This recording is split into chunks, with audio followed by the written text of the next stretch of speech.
ndashaka hari umuntu ugiye kumpa amafaranga ngo nsambane nawe, ariko ndagira ngo nze kugwaho make mbe mpaye Imana ruswa. Niyo murabyumva ndawe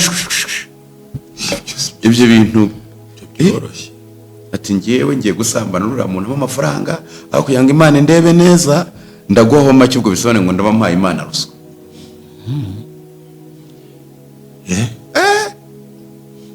Ankuriki Umukuru ariziritse nanjye ndashaka kunzirika. Tugende rimwe, uwo ni umuntu wikoreye ibintu.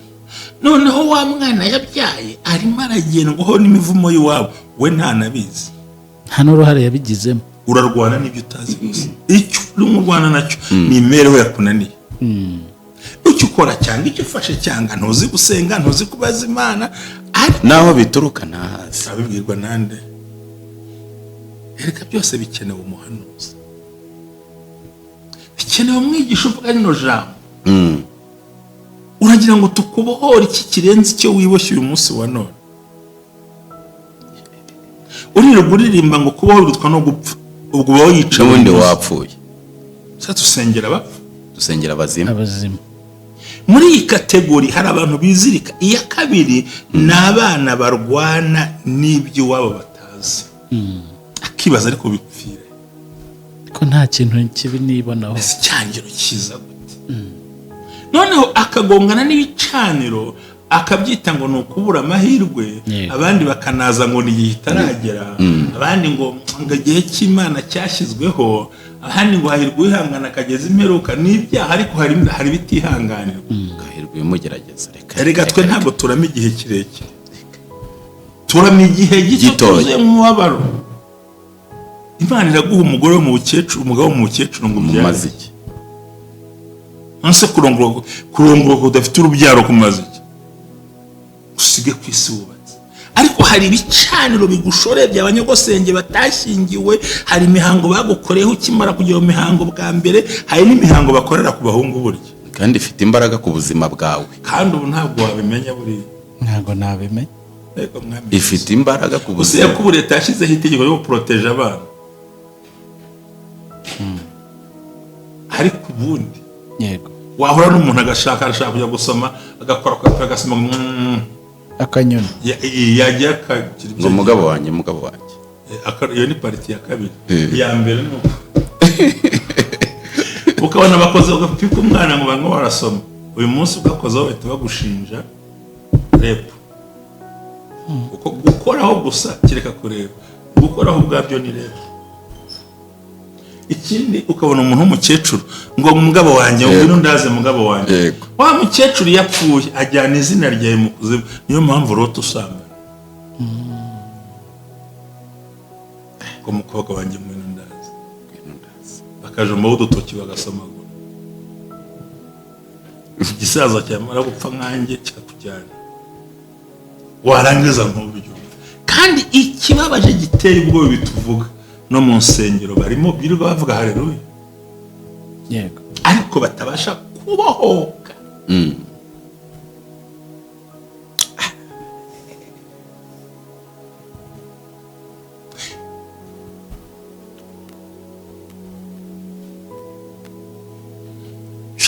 Jambo ry'Imana ndashaka ko dusoza. Uravuga ati no mu nsengero barimo nibukaho nigeze kubona kera. N'ubu baracyari cyane.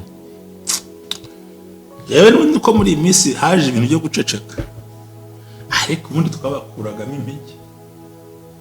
Asanga umuntu afite urudagara yaruzinganye n'umukunde, afite ibyo akenyereraho, n'umukunde akaza mu rusengero gukora iki? Urudagara rusobanura ngo nagahuza kaguhuza n'umuryango n'abagutaye n'iki. Hari genzi kagahuza kitwa indagara, kaguhuza n'ubugari no mu ndagopi. Ifimye yakuvura iki? Nta na kimwe. Agafata imike twita umukunde, ati mite bankunde bandebe, bagira agasiga imbere agasiga inyuma. Hagifu y'igiti cyumye rero kuzanira igikoni. Ntabwo bikunda. Nukora ibyiza ntuzemerwa. Kuki umuntu aharanira gukora ibibi? Ndimo ndumva, ndimo nshaka kubwira abantu iki. Sawuli buriya yahemukiye Abisirayeli mu buryo bukomeye. uriya Sawuli w'umwana. Noneho amaze gupfa ngo baravuga ngo Imana ivuga ngo ubugome bwa Sawuli ndabwibuka, yashaka guhorera abantu yari yariciye abavandimwe. Yego. Noneho basaba Dawidi gutanga abo bana ba Sawuli b'inshoreke. Ngo Dawidi ahisha uwitwa Mefibosheti, umuhungu wa Yonatani, kubera isezerano bagize Bagiranye. waramuhisha aramwimana, ariko arikura abandi bagore bakwazi Zipora n'abandi babo. Ngo noneho umugore ngo amara igihe ahungiza yirukana ibikoko ku magufa y'abana bose b'abahungu 70 n'abangahe banuze ba Sawuli bishwe. Urumva Imana nivuze ngo bagiye guhorera abantu, ariko kubera ko ya magufa atagizumva Sawuli arapfuye, aragiye hagiye kwicwa abana kubera amaraso yase. Karande nibyo batarakwisha utazi kwirwanirira ngo wisengere, Yego. baragushobora uzi gupfuka. Ntabwo byashoboka Bakumiramba. kuyihungiza. Ubwo utinda uyihungiza biratuma utabona imbaraga zo guhenda Imana. Nguko kuboho. Uko utinda uhungiza imirambo. Ikibazo si uko mvugwa, Yego. ikibazo ni uko Imana imvuga. Imana ishimwe. Igisubizo. Ikibazo si uko abantu bandeba. Yego. Ikibazo ni uko Imana indeba. Yego. Ikibazo si uko abantu bantera ngo barwanye. Si cyo kibazo. Igisubizo ni uko Imana indinda. Imana ihimbazwe. Ikibazo si uko bandoga. Yego. Mfite Imana irogora. Imana ishimwe. Ikibazo si uko bantega. Mfite Imana itegura. Uhimbazwe Yesu. Ikibazo si uko abantu bambeshyera. Mfite Imana ibabeshyuza. Itare shani imirambo cyane. Va guhungiza imirambo. Va guhungiza imirambo. Va. Nuko tugiye kuyasota. Nokuri. Utinze uhungiza imirambo. Kandi ukibaza ngo ufite ubwoba ugahahamuka no kutisi. Mu gutinda Niba icyaha cyarakozwe na so, Yego. kigakorwa na nyoko, Yego. ufite uburenganzira kwiyambura izina rye, Iryo zina rigasigara mu irangamuntu, Yego. ariko rikava mu maraso yawe ukihuza na Yesu. Imana ishimwe. Niba rero wijanditse muri ibyo, bireke uhindukire wegere Imana.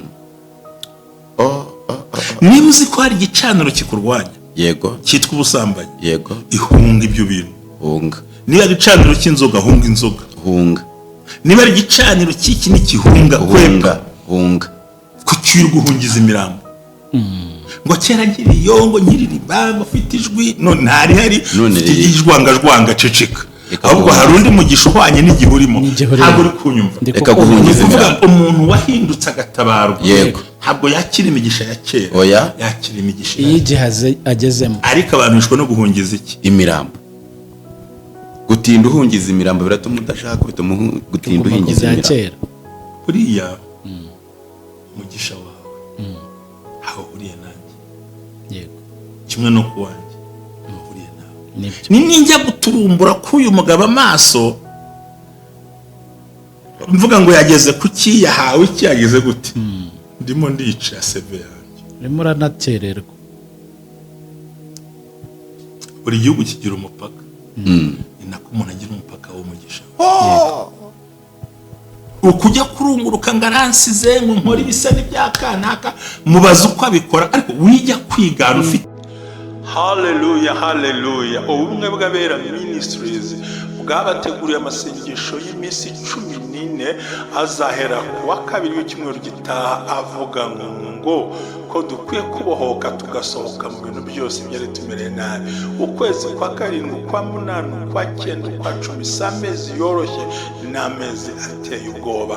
Niyo mpamvu tuzatangira amasengesho avuga ngo deliverance from the bondage and evil altar. Niyo mpamvu tuzabana nawe biciye kuri Zoom ndetse n'uburyo buri live kugira ngo tubashe gusenya ibyo bicaniro cyane. Ndabararitse mwese aho muherereye, muze dusenga ayo masengesho yo kubohora, guca imigozi, kurandura karande no kwinjira mu masezerano akwiye, hamwe na Revera Ntambabazi Jean Baptiste. Muhawe ikaze kumwe bw'abera ministries si idini si itorero nta nubwo rigenda kuba ryo ahubwo naho umuntu se duhurira akabohoka guma mu itorero ryari kubohoke guma aho bari kubohoke maze tugaragaza umusaruro w'ibyiza. Hallelujah. 14 days of deliverance from the bondage and evil altar ku buzima bwawe. Ngwino dukorera Imana kandi ugume mu itorero ryawe urushaho kubohoka. Mwifurije ibihe byiza, hazasenywa ibihome, indwara zizakira, abantu bazagwa online, umuntu wese abireba. Mwifurije umugisha w'Imana hamwe na Reverend Ntambabazi Jean Baptiste. Shalom, shalom. Nanone ni kumwe bw'abera ministries amavuta kandagira amateka ubuzima bugahinduka. Turabasuje mwese aho dukurikiye muherereye, abantu bari mu Rwanda, abantu bari hanze y'u Rwanda, abakunda bakakunda gusengana natwe bakareba ibiganiro byacu binyura hano kumwe bw'abera ministries. Turabasuje cyane namwe abakoze subscribe, ntimukabure ku mugisha w'Imana. Ubwo ni muri bya bikorwa byose, haba aba Seeds of Joy ndetse no kwishyura abantu mituweli. Turabakunda kandi turabashimira cyane. Amasengesho turayahumuza uyu munsi. Amasengesho yari ay'iminsi 14. Uyu munsi ni umunsi wo guhumuza. Ayo masengesho y'ibyo byiciro byari ugusenya karande ndetse n'ibicaniro bibi. Ndi kumwe n'abakozi b'Imana. Mushumba waramutse neza? Ndaho ndamahoro kandi ndaguwe neza. Ndi kwibwira ko twugeze ku munsi wo gusoza amasengesho, tubabwira ngo icyo umuntu abiba ni cyo asarura. Ubiba urukundo uzakundwa, ugaburira abandi ntuzasonza n'abawe, wambika abawe uzambara uko ushaka, uryamishe abantu abatagira aho barara, nawe uzaryama mu gitanda ugire ibitotsi usinzire. Abashonje ubiteho, na Imana izakurinda. Abarwayi ubiteho, Imana izakugirira neza. Buryo uko wagenje abandi ni kuhora ugenzwe igihe cyose. Imana ibaho umugisha mu izina rya Yesu. Amen. Uko wavugaga nabonaga Sirasa kwitegereza cyane nyine nshaka kumva ikimuvamo nyine. We wabitekerezaga iki? Uko yavugaga nabonaga uri kugenda bikurura. Sira waramutse Yesu ashimwe. Ahimbazwe iminsi. Igira imbere ntago ndi kuko ahimbazwe kandi iminsi yose. Ndashima Imana ko nanjye ndi muzima. Impamvu uvuze ngo namwitegerezaga nuko ibyo yavugaga nabyumvaga cyane. Iyo biriya byose atubwiye mushumba, iyo ubikoze ukabikora uko biri, yego, uhabwa umugisha n'Imana. Uhabwa umugisha w'Imana kandi uwo mugisha ukawuramiramo ukabonamo byinshi. Yego. Rero muri aya masengesho ni amasengesho meza, nabonyemo imbaraga z'Imana zikora imirimo n'ibitangaza ku bantu bizeye. Urakoze cyane Sirasi. Uyu munsi turi bwibande gusenga cyane, ariko turanaganira. Reka twanzike tunasenga, ubundi tugaruke tuganire, n'ubundi turi busoze tunasenga. Tugushimiye ko Yesu utabeshya, icyo ukoze ugikorera igihe. Kandi turi mu kwezi ko gukorerwa ibitangaza. Imana ikarima igikwiye, kubera yuko uri umunyembaraga, uri umutabazi. Waduhaye ubwo bubasha, niyo mpamvu twicaye hano imbere kugira ngo bakurikirane ubumwe bw'abera, bakire kuri ubwo bubasha, bakire kuri izo mbaraga, bakire kuri ubwo butsinzi, uwo muriro, izo butsinzi, ubushobozi buturutse muri Kristo Yesu bukorera muri twe. Twatuye igitinyiro cy'Imana, twatuye gukomera, twatuye ubwiza bw'Imana, twatuye uri mwiza, uri nyiribihe, uri mahoro yacu. Mu izina rya Yesu Kristo, aka kanya umuntu wese udukurikiranye abone ihirwe, ibintu bihinduke, abone umugisha, abone gukomera, abone kwakira. Umukuraho bari baramutabye, umukuraho bari baramujugunye, umukuraho bari baramujyanye watarazi. Mu izina rya Yesu Kristo turizeye natwe kugiye gukomeza kudukoresha ibikwiye mu gihe nk'iki. Mu izina ryawe Yesu Kristo turakoze. Amen. Amen. Yego. Uyu munsi rero ejo twabonaga ibicaniro, hari ibyo ugiramo uruhare kugira ngo bikuveho. Uyu munsi rero turareba iki? Murakoze cyane. Nagira ngo nshimire umukozi w'Imana Sirasi wemeye kuza gusozanya natwe amasengesho. Muraza kureba channel yitwa Ankoraho Ndakira TV, bagende bakurebe. Agira ibiganiro n'umuhanuzi. Ikibazo cye ntago ari amituro ryo kugira ngo niyo mpamvu bitari kugenda. Biragenda neza n'umuhanuzi, ariko ndashaka ko acuka. Yego. n'ubundi kera babwiraga umwana bati babwiraga umwana bati yego genda ushake nturire nziza n'inkangaza uze tukwatire. Kirundi kwatira ni nko kureka gukinga kakaza yikoreye akaza bote naho uyu munsi bagwa n'inkoni y'ubushinga ntaye bati ngaho nyaruka ibintu byo kuko bujya gukorera munsi y'amavuta y'undi biravuna kandi amavuta burya y'abarevera ashararevera amavuta y'abapasiteri n'abashumba niba yambaza n'injyo yazo hari nubwo ashobora no kwinjira mu rusengero abahanuzi bose bagaceceka cyangwa bakicara cyangwa bamwe bagasohoka ataremera kuko afite byiza kurusha iby'abandi ahubwo autorite yayo ubutware bw'ayo mavuta afite ubutware ntawe uri buvuge ntawe uvuga. So rero Imana iguha umugisha mukozi w'Imana. Uyu munsi dusoza amasengesho 14 ntabwo dushoje gusenga, ahubwo duhagaritse 14 days of deliverance from bondage and evil altar. Ejo twabonye ko hari abantu bagira uruhare. Uyu munsi ndagira ngo turebe ikintu kimwe, uruhare rwawe mu gusenya ibicaniro. Jewe ubwanjye uruhare rwawe mu gusenya ibicaniro. Buriya njyewe nkurikirana abantu benshi baramvugisha, bamwe bakambwira nkabyumva, abandi bakambwira nkabyumva, ngo sengera umbohore. Umubohore umva nabikora, ariko upfundura ipfundo rimwe yaziritse irindi, kandi waripfunduye akazirika irindi, ukabohora amaso akazirika amaboko, ugasenga ibirenge ngo akabohora hose. Beho ugasanga aririmba kubohoka na deliverance, ariko uwe personally muri w'imbere aracyagenda yiboha, arakiboha narigira yabohoka mu myumvire. Ibyo rero bigira imbaraga nubwo waba revero umeze ute, nubwo waba post umeze gute, ko bakubohora wibo. Muganga ntavura icyuririzi, avura icyatera icyuririzi. Sinzi nibyo kumva ajya kuri source y'igitera ibyo bintu. Ubwawe wagiye mu bapfumu, ubwawe ufite ikimenyetso cy'uko wavuyeyo cyitwa indasango. Kabiri, uzi ko wasambanijwe n'umupfumu ukiri na mutoya, wariye inyama byo mu nda bitagira umunyu. Kirazira burya mu mihango ya gipagani, inyama irimo umunyu ntiribwa.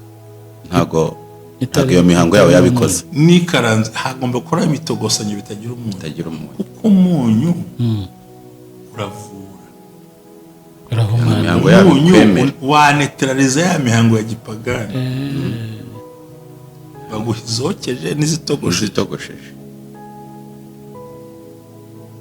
kandi ntibaguhera ku isahani, ni mu ruho cyangwa ni mu mbehe, kandi uruho ni urw'amazi, icyo bita karabashi. Ni uruhu. Turi kugendana pe. Kabiri, uzi uwo wishe naho wamushyinguye n'ubu nturamukurayo. Iyo ugiye guhumiriza ngo usenge, wibuka cyacyo wamutayemo. Uvanga arabigenda agendana uwo muntu. Hari akandi gashya ngiye kuvuga. Yego. Buriya nuko nubwo ndi umunyamategeko nta mbaraga mfite ngiye. Nabivuze n'ejo. Umwana w'umukobwa bamutenda yabura uko abikira akayikuramo akajya kujugunya umwana, cyagata umwana muzima. Hari aho batoye umwana w'ikirara mu ishyamba, umuntu yagiye guhamba umwana we hariya za Kabgayi. Ibirara byo kumwita biramufata bitaye mutwara umwana, nyina baramufunga. Urumva umuntu ujya gutabika umwana suko yanze umwana, ahubwo wamuteye iyo nda yaramutereranye. Rero mbaye umunyamategeko najya mpima nkamenya wamuteye inda akamunyereka, abajyana bose gereza, kuko ni inshingano yiyibagije. utwana wakuyemo turi muri tuwarete, inda wavanyemo ziri hariya, ibyo wishe byose biteretse hariya, waciye umugabo inyuma urabizi, waciye umugore inyuma urabizi, ntudukingirizo wakoresheje uzi umubare watwo, n'igihe wamanukiye aho ngaho nta kambaro witwaje ukamanukira mu mutaka udafunguye urabizi. Ibyo bintu byose uburozi wahaye abandi urabuzi, ubugambanyi wakoze urabuzi, amazina wangije y'umuntu urayazi. None uragira ngo dusenye igicaniro gute kandi ukicaye hejuru ugikomeza kwizirika ko bikomeye? baramuzitura kongera kwizirika. Nta nubwo ari ukubwira ibiziriko, kandi wewe wamubonye ati ni mumbohore, ati deliverance, azakihana rimwe. Nubwo watanga miliyari ugatanga ibyo utunze byose, niko bivuga ngo natanga iki ku cyaha cyanjye. Ubuze icyo kintu nibuka umuntu umwigeze kumbwira ikintu, arambwira ati ndashaka, hari umuntu ugiye kumpa amafaranga ngo nsambane nawe, ariko ndagira ngo nze kugwaho make mbe mpaye Imana ruswa. Murabyumva? Ibyo bintu byoroshye. Ati ngiyewe ngiye gusambana n'uriya muntu w'amafaranga, aho kugira ngo Imana ndebe neza ndagwaho make, ubwo bisobanuye ngo ndaba mpaye Imana ruswa.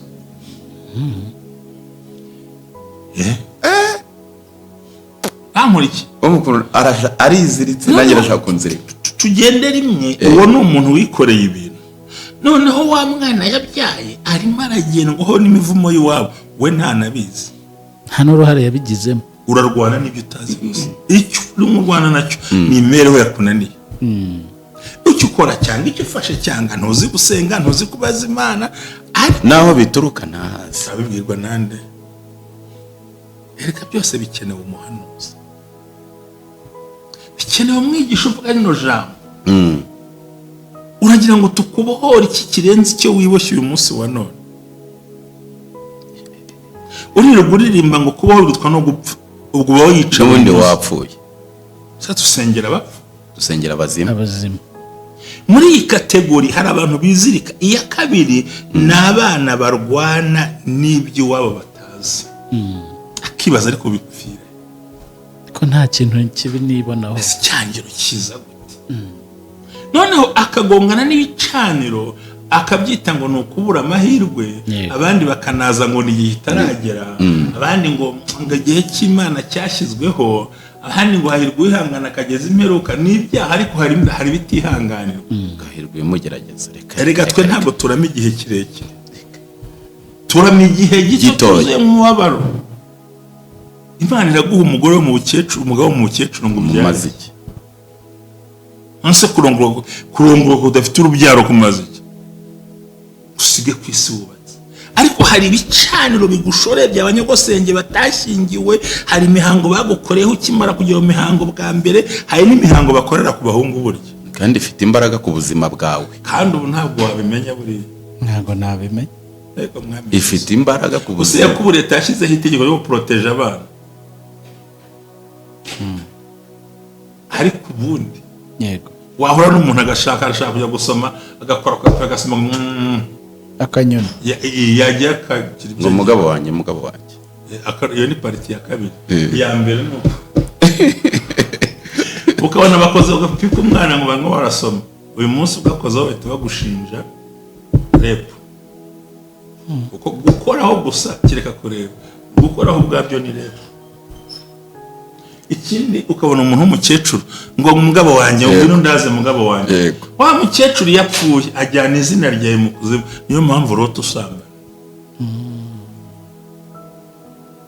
Ko mukobwa wanjye ngwino ndaze, bakajombaho udutoki bagasomagura, igisaza cyamara gupfa nkanjye kikakujyana, warangiza nk'uburyo. Kandi ikibabaje giteye ubwoba bituvuga no mu nsengero barimo birirwa bavuga haleluya, yego, ariko batabasha kubohoka.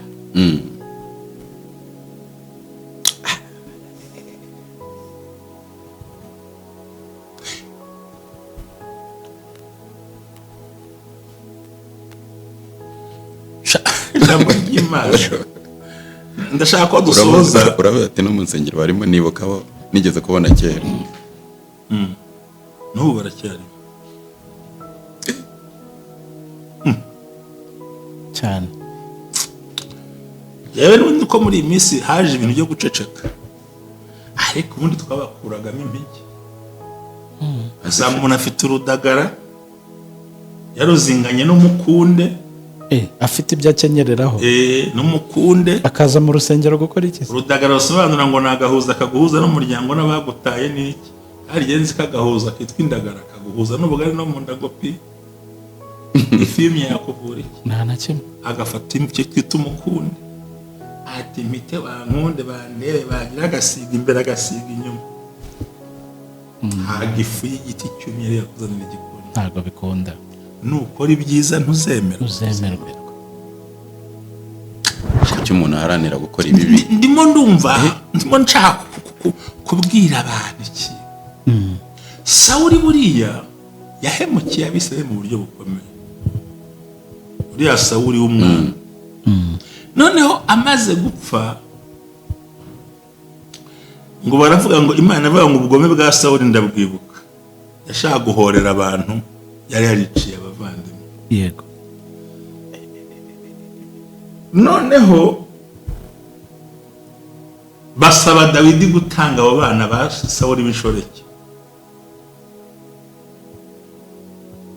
ngo Dawidi ahisha uwitwa Mefibosheti, umuhungu wa Yonatani, kubera isezerano bagize waramuhisha aramwimana, ariko arikura abandi bagore bakwa Zipora n'abandi babo. ngo noneho umugore ngo amara igihe ahungiza yirukana ibikoko ku magufa y'abo bana bose b'abahungu 70 n'abangahe banuze ba Sawuli bishwe. urumva Imana nivuze ngo bagiye guhorera abantu, ariko kubera ko ya magufa atagize, umva Sawuli arapfuye, aragiye hagiye kwicwa abana kubera amaraso yase. karande nibyo turimo, ibicaniro bibi. abana biyahura, abandi bishwe n'urumogi, babitazi ibyo barimo, abandi bana badepurima, abandi bana badasanga. biriya bintu bifite inkomoko y'ahantu utari buze gutekereza, kandi umubyeyi ntabyitayeho, ntanakubwira, arimo arisiga amafu gusa ngo bamukunde bamurebe. ngo Imana iravuga ngo hateye imvura, ngo bajya kubaza Imana. inyumvire Imana nitetse ko bica abahungu kugira ngo bahorere barya abantu, ariko kuko batashyinguye imirambo irahindukira ngo ihagarika imvura. irababwira ngo impamvu ntabahaye imvura ni imirambo ya bene Sawuli kiri ku musozi.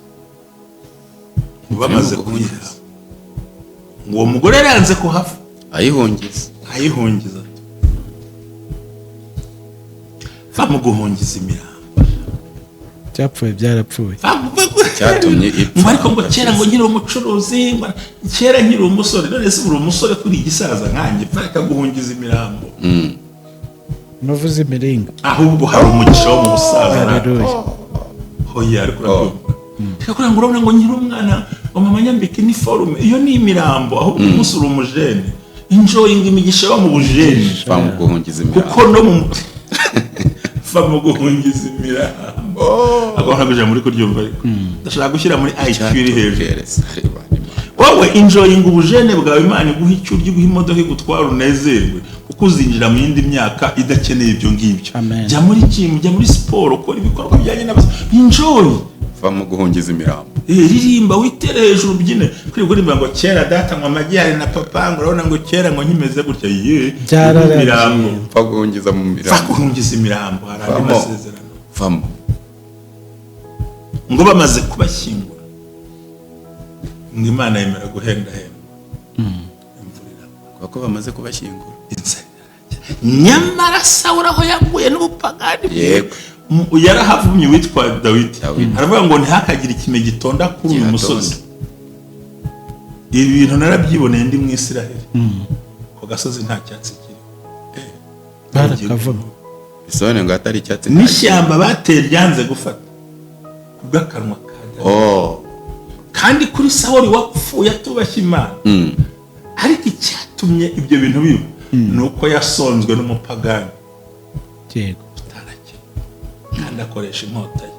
bajya bakoresha ijambo ryawe, bagakoresha isezerano Imana yaguhaye, bakakwica. yego, urabyumva? yego cyane. bajya bakoresha ikibitsanyo Imana yaduhaye. tujya koresha imbaraga dufite. ntacyo dukore buriya iri jambo ni rigari. bakumira ngo kera habaye sugenye umugisha wa cyari ifite 20. Oya nta kera. Ne blessings zo mu basaza zikakugeraho kazi. ungirira ndunguruka amabuno y'abantu ngo shankira umusore. Bakumira.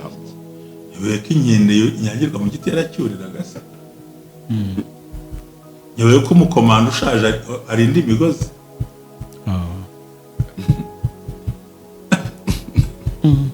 Bakumira. Bagungiza imirambo. Ngo kera gifite amafaranga hari kera shaka n'cyashya. Buri stage yose igira ibiyishimisha n'ibibaza. Kandi uko ugenda uzamuka mu ntera niko Imana ikurinda. Abantu batinze ku mirambo bayihungiza. Baracyayihungiza tu. Akora kipfu. Kandi ntago kugutinda ku mirambo uyihungiza bituma utabona umugisha. Si imirambo bayikubwira. Baramvuze, baranyanga, ntibankunda, sinzi ko nzabigenza, ngiye kwimuka, ariko niki nakoreye Imana. Ibyo bigambo uhuragura byonyine bituma utahenda Imana. Ahubwo ubwo ngubwo imyaka ufite iranganite.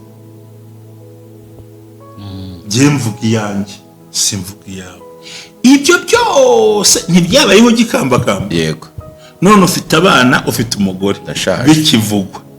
Abatarakwishya utazi kwirwanirira ngo wisengere baragushobora uzi gupfuka. Ntabwo byashoboka. Bakumiramba kuyihungiza. Ugutinda uyihungiza biratuma utabona imbaraga zo guhenda Imana. Nguko kubohoka. Ugutinda uhungiza imirambo. Ikibazo si uko mvugwa. Yego. Ikibazo ni uko Imana imvuga. Imana ishimwe. Igisubizo. Ikibazo si uko abantu bandeba. Yego. Ikibazo nuko Imana indeba. Yego. Ikibazo si uko abantu bantera ngo barungwanye. Sicyo kibazo. Ikibazo nuko Imana indinda. Imana ihimbazwa. Ikibazo si uko bandoga. Yego. Ufite Imana irogora. Imana ishimwe. Ikibazo si uko bantega. Ufite Imana itegura. Uhimbazwe Yesu. Ikibazo si uko abantu bambeshyera. Ufite Imana ibabeshyuza. Itare shani imirambo cyane. Va guhungiza imirambo. Va guhungiza imirambo. Va. Nuko tugiye kuyasoza. Nokuri. Utinze uhungiza imirambo. Kandi ukibaza ngo ufite ubwoba ugahahamuka no kutisi mu gutinda. Niba icyaha cyarakozwe na so. Yego. Kigakorwa na nyoko. Yego. Ufite uburenganzira kwiyambura izina rye. Iryo zina rigasigara mu irangamuntu. Yego. Ariko rikava mu maraso yawe ukihuza na Yesu. Imana ishimwe. Niba rero wijanditse muri ibyo bireke uhindukire wegera Imana. Niba uzi ko hari igicaniro kikurwanya. Yego. Cyitwa ubusambanyi. Yego. Ihunga ibyo bintu. Hunga. Niba ari igicaniro cy'inzoga hunga inzoga. Hunga. Niba ari igicaniro cy'iki n'ikihunga hunga. Kucyiri guhungiza imirambo. Ngo kera nkiriyo ngo nkiririmba ngo ufite ijwi none ntari hari ufite ijwanga ceceka. Ahubwo hari undi mugisha uhwanye n'igihurimo. Ntabwo uri kunyumva. Reka guhungiza imirambo. Umuntu wahindutse agatabarwa. Yego. Ntabwo yakira imigisha ya kera. Oya. Yakira imigisha igihe agezemo. Ariko abantu bishwe no guhungiza iki? Imirambo. Gutinda uhungiza imirambo biratuma udashaka bituma gutinda uhingiza imirambo. Buriya umugisha wawe aho buriya nanjye. Yego. Kimwe no kuwanjye aho buriya nawe. Ninjya guturumbura k'uyu mugabo amaso mvuga ngo yageze ku kiyahawe iki yageze gute? Ndimo ndica seve yanjye. Urimo uranatererwa. Buri gihugu kigira umupaka. Ni nako umuntu agira umupaka w'umugisha. Ukujya kurunguruka ngaransize ngo nkora ibisa n'ibyakanaka mubaza uko abikora ariko wijya kwigana ufite ishyari. Va kumira cyane. Baguhungiza imirambo. Dusoza. Tubwira abantu ngo iyo wizitira Yego. Amavuta kubohora abitsi wawe. Imigozi kuzirika ni wowe uyibohera. Yego. Ushaka wadohora. Abantu bakagufasha. Ibyazanywe n'ababyeyi bizakurwaho n'imbaraga zawe no mu gusenga. Yego. Ibyo wizaniye bizavanwaho nawe. Amina. Byo Satani yazanye Imana izabikubita. Yego. Ahubwo uhagaze urabikora ute? Reka dusoza amasengesho musi ya 14 tubabwire ngo bagubwe neza. bamererwe neza, bakira imbaraga z'Imana. Ko twarasenze gusenga byo birazwi, yego, ahubwo tubifurije ibyiza, babyakire. reka tubaturire umugisha w'Imana, Uwiteka barebe neza, abakomeze. ndashaka mena ngewe ukagira umenya ko ndi umusuma. nsanzwe mbizi. Uwiteka barebe neza, Amen. Uwiteka abaha umugisha, Amen. Uwiteka abakingurira umuryango, Amen. Uwiteka abaha icyo umutima wawe wifuza, Amen. Uwiteka abatuza aho bari bakeneye, Amen. Uwiteka abarinda ibyago byari bateye, Amen. Uwiteka abicira igini n'isana ryo, Amen. Uwiteka abaha amaboko, Amen. Uwiteka abaha viza ku bazifuza, Amen. abaha ibyangombwa ku babikeneye, Amen. Uwiteka abajya imbere ataringane haringaniza, Amen. Uwiteka abaha umugisha, Amen. imvura igwa, Amen. izuba riva, Amen. mu gitondo, Amen. mu kigoroba, Amen. bagira umugisha bagenda, Amen. bagira umugisha w'amajya n'amaza, Amen. bagira umugisha w'uburyo bwose, Amen. bagira umugisha ku rubyaro, Amen. bagira umugisha ku kirere, Amen. bagira umugisha ku babanga, Amen. bagira n'umugisha mu gukiranuka. Amen. Hirya no hino habagira umugisha, Amen. ahindukira abone umugisha, Amen. atambuka abone umugisha, Amen. intsinzi ihore mu biganza byawe, Amen. ubwa Yesu Kristo umwami wacu. Amen. Haleluya. Amina. Hari ibindi?